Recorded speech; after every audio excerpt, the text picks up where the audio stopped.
Hey, it's George. I just want to say thank you for listening to this Trainer Spotlight episode. Let's not waste any time and get right into it. Coach, what's going on? Tell us a little bit about who you are.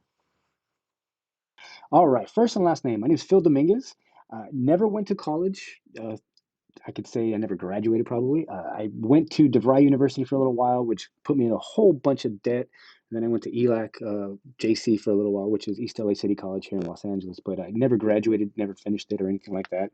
I did an online internship with Show Up Fitness during the pandemic, and then I just started really traveling around, meeting different fitness professionals, continuing my ed that way. The name of my business is Attitude and Effort Fitness LLC. I operate in Downey, California, which it's a small little city out of about 10 miles outside of downtown LA. I think it was like founded in like the early 1870s or something like that, and then became a true city in I think like the 1950s, I believe. But the population I work with, pretty much anybody, man. I work with athletes. I work with a lot of golfers right now, honestly. Golfers and teachers. I work with three golfers, three teachers, and then just a couple other people here and there. Just Gen Pop. But the golfers and the teachers have been really cool. It's been kind of really niching down on that more, just actually interacting with more golf trainers online, just seeing what they do and how they rotate their shoulders and things of that nature. If I'm nerding out on it, but the mission of my business, let's see, we're gonna alter life distractions by placing a routine in order, because I believe living a healthy lifestyle is impactful to our ever-changing society. And by that, we're going to create a trickle down effect to everyone who's watching us. So that's my mission statement. I could give you the theme of my business. It's when people give great attitude and great effort, their everyday aspect will change for the better. I believe if you put those two together in a positive manner, you get something very well done in life. If you can't have one and half of the other, basically, you can't have a bad attitude and a good effort. It doesn't come across really well. You can't have a good attitude and then bad effort. It doesn't cross come well. It has to be a good attitude, good effort. Just maintain positivity in life. Uh, because if we maintaining positivity, we can get through pretty much anything that's put in our way. It's just always looking for something to be positive about and striving to be positive. It's great getting to know you as a coach, but you're not a coach 24/7. So, can you tell me a funny or interesting story about yourself that happened either in your practice as a coach or in your normal life outside of coaching? It took me a quick second to really think of a story or something funny about myself to tell. But something funny, I think, is probably where I am, because one of the things I live off on life is to laugh every day. And that is something that I try to giggle. I try to find something to make someone laugh about, a friend of mine or something along those lines. So, interesting slash funny about me is that I am through and through one of the most hardcore WWE nerds you will ever meet. I was the kid that was going to not even Blockbuster, but those small little VHS rent a video type places, and I was the one renting, I don't know, 1990 SummerSlam, 1991 SummerSlam, 92 SummerSlam, or WrestleMania 6 or WrestleMania 4, or whatever pay-per-view was big back in the early 90s. I was the guy watching that at home on the weekend, just being an absolute nerd, just loving wrestling. So anytime anybody talks or mentions wrestling and I'm walking by, my ears prop up like my beautiful German Shepherd, and I'm just a kid in a candy store, ready and happily to talk about wrestling, today's story stuff. As much as I don't watch it, I do follow along with characters and that nature today. But anything from like the early 2000s to the early 90s, I'm definitely all about. Uh, One of my mentors, Dean Somerset, is also one of the bigger wrestling heads that you can know in the fitness industry. But if you see me, like I tell people, I had a talk with Mr. Alex McBrady one time, and I let him know like that is literally how I put my content out there. Is I am not Phil. I just try to be someone else who completely is different, and just try to tell a story that way, or just try to get my point across by just being not me. It makes it easier for me that way. It makes it easier to tell a story that way. In my opinion, so that's just what I am. I'm a WWE nerd, and I love it through and through. Um, Anything that can be funny about wrestling is in wrestling, and we're talking about the most idiotic things to some of the more serious things, more emotion involved with it. As that describes me through and through. Is just a WWE nerd. What strategies do you use to attract and retain clients in your personal training business? I think we can all learn from each other here, and we'll probably find some answers to be quite similar to one another. But I'm really interested to hear what strategies and things you use to get new clients and keep the ones you currently have.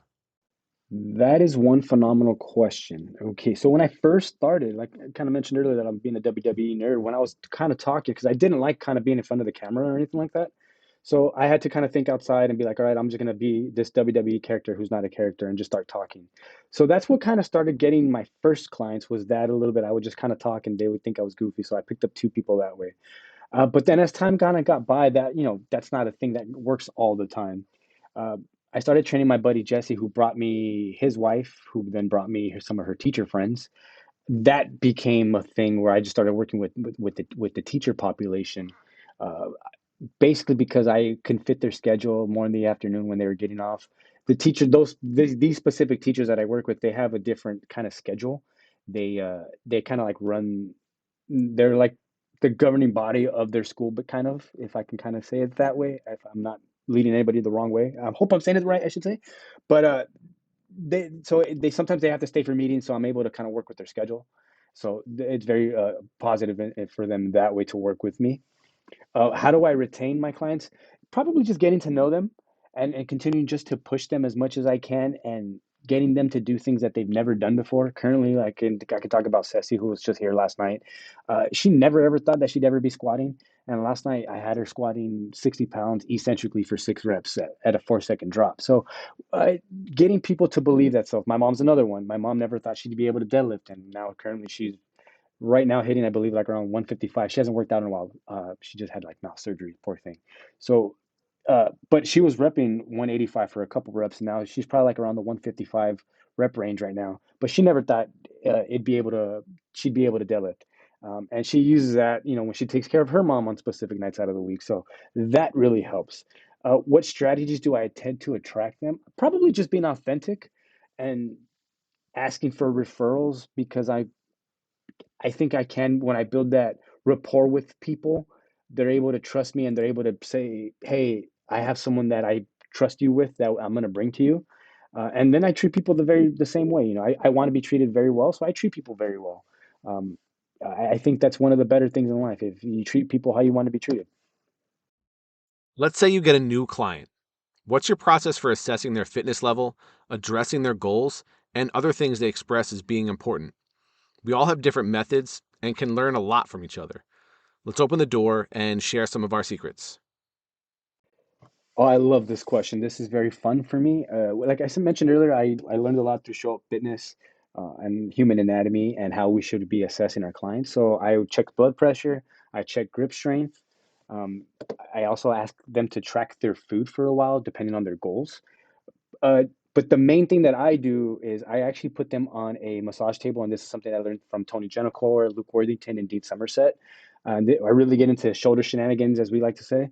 I really kind of check shoulder health and the 5 keys of shoulder health, being rotator cuff uh, strength, how strong our rotator cuffs are, the four muscles of the rotator cuff. I also like to check. Sorry about that, I got a little message here. I also like to check let's see, serratus involvement. I also like to check scapular stability, scapular mobility, and T-spine mobility, just to really check to see how healthy our shoulders are. One of those things tends to be something that we overlook with shoulder health. And then I also look at our range of motion with our hips. I take it through abduction, adduction, which is moving your hip to and from the body. I also check what type of hip socket you have because that's going to tell us how you squat, how you deadlift. Everybody has different hips depending on your anatomy. Everyone's bone structure is different, and that hip socket can be different. You might have a deep hip socket, you might have a shallow hip socket, and that will affect on how you, like I said, how you squat and how you hinge. So we like to check that out. After I'm done getting that, I have like this. I usually send it beforehand. It's like a small little questionnaire. That questionnaire will tell me your goals and how I really program for you. And then when I'm done with the assessment on the table, I relook at that paper. I put everything together, what I just saw, and then I just put you through some of the human movements that we go through, either a squat or a hinge, maybe a push or a pull. Again, depending on your goals. And then after that, I kind of check to see how you're doing. Maybe we do 2, 3 rounds of it. It's not a full workout, But I do put you through a little bit of something. I tell you, make sure you eat a little bit beforehand. Come to work out, but you're not going to get an entire workout. That's usually how I word it. But you are going to move. Expect to sweat just a little bit. We're just going to start sweating, then we're going to kind of stop after that. And again, just to see how you're breathing, how you take exercises, and that nature. I'm a huge fan of continuing education, and I'm building Fitly to give trainers more efficient access to education that solves their clients' problems. We all look at problem solving differently, and taking different courses, obtaining certifications, and going to new conferences can help us learn from one another. How do you continually develop your skill set as a trainer? Man, these are some phenomenal questions, my brother. I really, really like this one a lot. I don't like to poop on anything or talk negative about certs or anything like that. I actually do not technically have one. Um, I did the Show Up Fitness program before he truly created his own certification. And I'm talking about Chris Hitchko with the Show Up Level 1 and Level 2 certifications that he has. I did it before he really created that. So I never did it where everyone else kind of went back and they just got the cert. I didn't do that. Now, keeping up with everything is through him.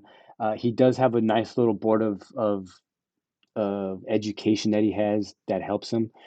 John Rustin's on his board. He had Dr. Chad Waterbury on his board. He works with the prehab guys. So just people that are continuously upping their knowledge in the fitness world as well. I continuously go to conferences as well. That's where I met yourself at the Real Coaches Summit last year. I will be attending that as well. I'm actually going to, let's see, Brett Contreras, Alan Aragon, and who's the other? Oh, Brad Schoenfeld. Jeez, how can I forget? They are doing a seminar next month. So I'm recording this February 28th, so they'll be doing their seminar March 15th in Fort Lauderdale at the Glute Lab over there. So I go to seminars as often as I can. Not, well, I wouldn't say often, as much as I can, I should say. Uh, which is usually about twice a year. When I was first starting back in 2020, it was probably like 3 or 4 a year, but now I've kind of cut back.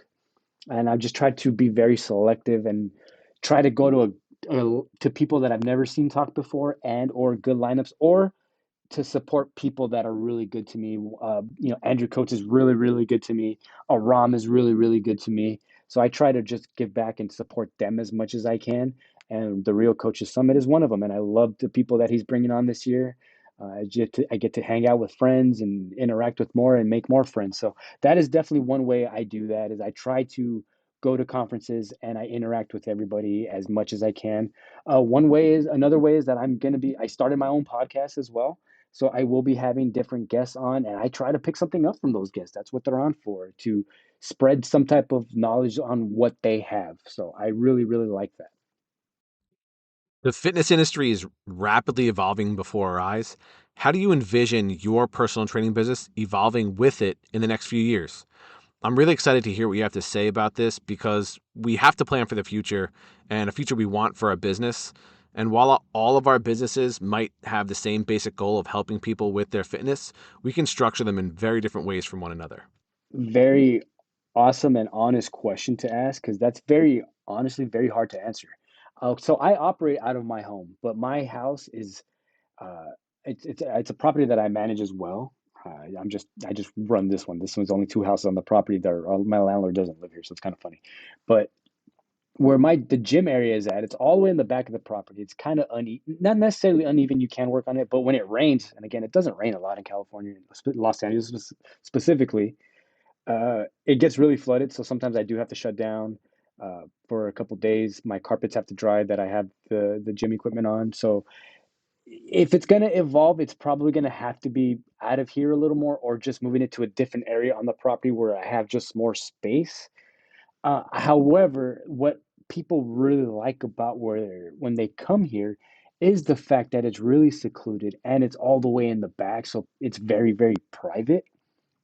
Specifically, people that do not have a lot of confidence in the gym, that are just trying to get some type of routine established to be a little bit healthier. So I haven't really thought about trying to get out of here. I've been just really trying to be better and more consistent with uh, providing better services of what I already do for my clients. Uh, so just that is probably just getting better, where I can probably provide a couple more days for them. Currently, I like to say that I train 5 days a week. It's usually seven that I'm open for people, but it's very scattered times, I should say. Again, it is in home, so I can kind of have any time to train when I want and how I want and those types of things. So just talking to different business coaches and how to optimize the business. I've talked to one on getting a specific number of people and charging them a specific rate, and they only come and see me, X amount of times out of the month. So that's something that's very appealing. So getting to market that and understand that aspect and how to get better at being a marketer for that type of style, uh, one time a week membership, I can call it, is something a little different that right now, if I were to pull that on my clients, I would lose every single one of them with that. So it's kind of funny. I know challenges are all over the place in the fitness industry and personal training. Information is available in different formats. Clients are more easily misled by gurus and charlatans. Social media's influence is becoming more and more ingrained in people's lives. And now we have AI. What do you think are some of the biggest challenges currently facing the fitness and personal training industry? You know, I, I'm going to stay in the social media realm with this one because I feel our life is dominated so much by social media for a lot of people and a lot of our clients. It's following the right people, I think, is the hardest thing. Most people that come to me, they're continuously following influencers rather than people like yourself, myself, who are coaches that help your clients in specific ways. Rather, we may not be the right person for them in the correct niche or whatever, but it's still following the right person and getting away from, I don't know, like, for instance, like the seed oils are bad for you and things of that nature. No, they're not bad for you. It's who and why and how are you displaying that information? And right now, it's just a lot of people that are just really honestly just trying to sell stuff that just give the fitness industry a bad name. Whether it's a diet person, whether it's an equipment person that has a specific item that they're trying to sell, or a specific program that they're trying to sell, which too much volume or too much this or too much that.